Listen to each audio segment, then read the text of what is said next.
Yo Faisal. Hai, saya Fakih. Yo, Waldi. Hai, aku Naila. Hai, aku Askia.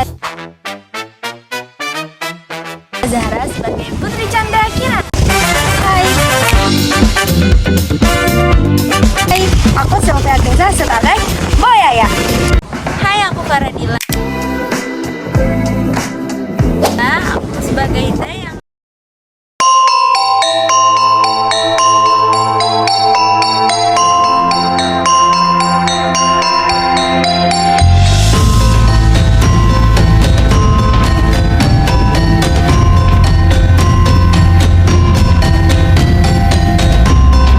Pada zaman dahulu, berdirilah kerajaan Daha yang termasyhur akan kebijaksanaan rajanya.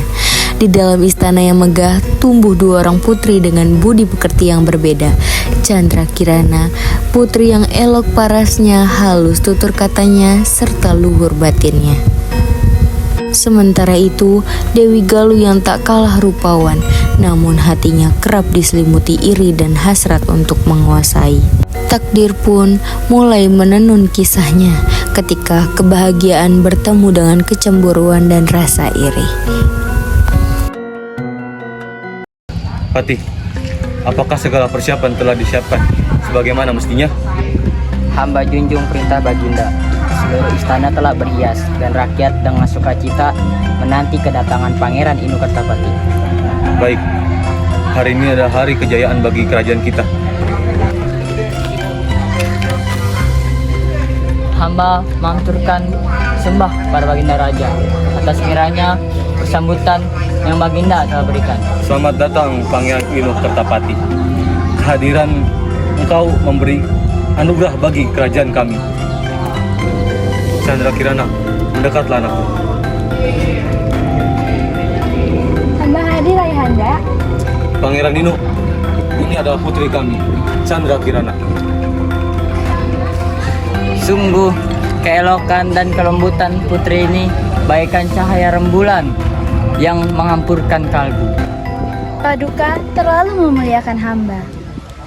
Namun tak disangka, Dewi Galuh melihat semua ini dengan penuh rasa iri yang semakin dalam kepada saudaranya. Segala puji dan perhatian senantiasa tertuju padanya. Ia merasa tersisih, merasa tak dianggap oleh keluarganya, dan merasa bahwa semua yang dimiliki saudaranya harus ia miliki jua. Dayang, kemarilah. Katakan dengan jujur, apakah hamba tidak layak mendapatkan kemuliaan yang sama? Maaf Putri, saya tidak berani menilai, tetapi Chandra Kirana dikenal karena keluhuran budi dan kelembutan hatinya. Jadi, menurutmu hamba tidak berbudi luhur? Bukan demikian maksud hamba. Cukup, hamba jemu hidup dalam bayang-bayangnya. Apabila ia tiada, maka segala kemuliaan itu menjadi milikku. Saat Dewi Galuh sedang berjalan di sekitar halaman kerajaan, tiba-tiba ia didatangi oleh penyihir jahat, seseorang yang tidak ia kenal sama sekali.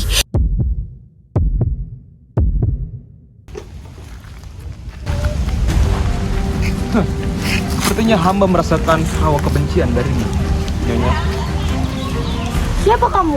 Berani-beraninya berbicara denganku. Siapa? Aku bukan siapa-siapa. Aku hanya penyihir. Ya, aku bisa bilang seperti itu. Jika benar kamu penyihir, apakah kamu mampu menyingkirkan Chandra Kirana dari kehidupan ini?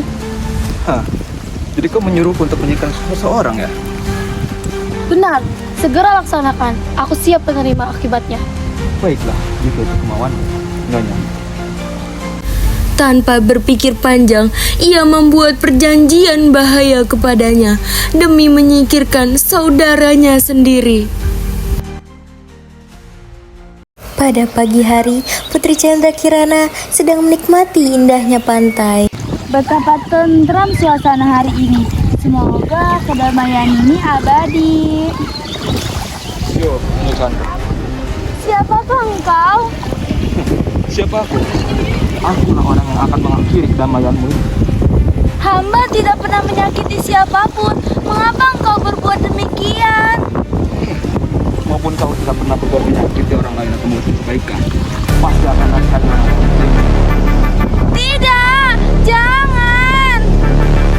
Terlambat anak Chandra, kau akan berubah menjadi ganas.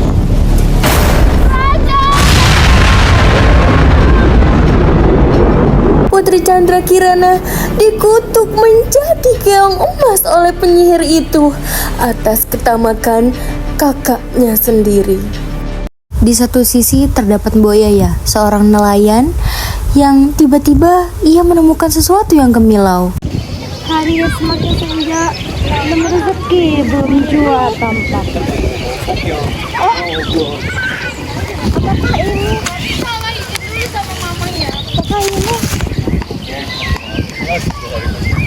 Baiklah, mungkin akan kubawa engkau pulang. Mungkin saja ini pertanda dari Yang Maha Kuasa. Setelah itu, Boyaya merasa aneh setelah ia membawa pulang keong emas itu. Apakah keanehan itu? Keanehan, rumah halamanku tertata rapi. Siapa gerangan yang berbuat demikian? Keanehan pun terjadi di dalam kerajaan. Semua ricuh akan kehilangan Putri Chandra Kirana. Semua yang berada di dalam istana kebingungan entah kemana Putri Chandra Kirana menghilang tanpa jejak. Mustahil putriku menghilang tanpa jejak. Jelaskan padaku. Ampun Baginda, seluruh pasukan telah disebar ke seluruh penjuru negeri, tapi belum membuahkan hasil apapun. Hamba bersumpah, hamba akan terus mencari Putri Kirana sampai ditemukan. Hamba ikut berduka cita atas kepergiannya. Semua bingung akan kemana Putri Chandra Kirana. Namun Pangeran Inokertapati menemukan seseorang yang ia kenali dan ia cintai. Siapakah itu? Sepertinya aku mengenalnya. Putri Kirana? Benarkah itu kau? Pangeran, akhirnya takdir mempertemukan kita kembali. Aku tidak akan pernah melepaskan lagi. Setelah mereka bertemu, mereka menuju ke kerajaan dengan membawa berita baik dan bahagia. Tiba-tiba, Aku senang sekali bisa kembali ke kerajaan lagi, Pangeran. Aku juga senang kamu sudah kembali lagi ke kerajaan. Pertemuan yang Tuhan dan menjadi sahabat. Seperti ini akan menjadi ironi. Hentikan kejahatanmu. Kebenaran akan selalu mengalahkan kejahatan. Tidak semudah itu. Selagi ada kebencian, kutukan ketika pernah mengincar. Chandra, Namun, ketulusan dan cinta jauh lebih kuat. entah mengapa, tiba-tiba ia merasakan sakit pada dadanya dan tubuhnya.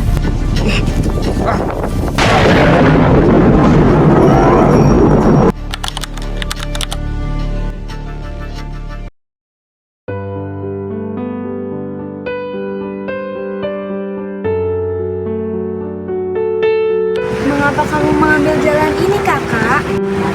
Ampunilah aku, Kirana. Semua ini terjadi karena sikap iri aku. Hamba merasa tersisihkan dan memilih cara ini untuk dilakukan. Tiada kebahagiaan dalam menyakiti orang lain. Aku, adikku, hamba memaafkanmu.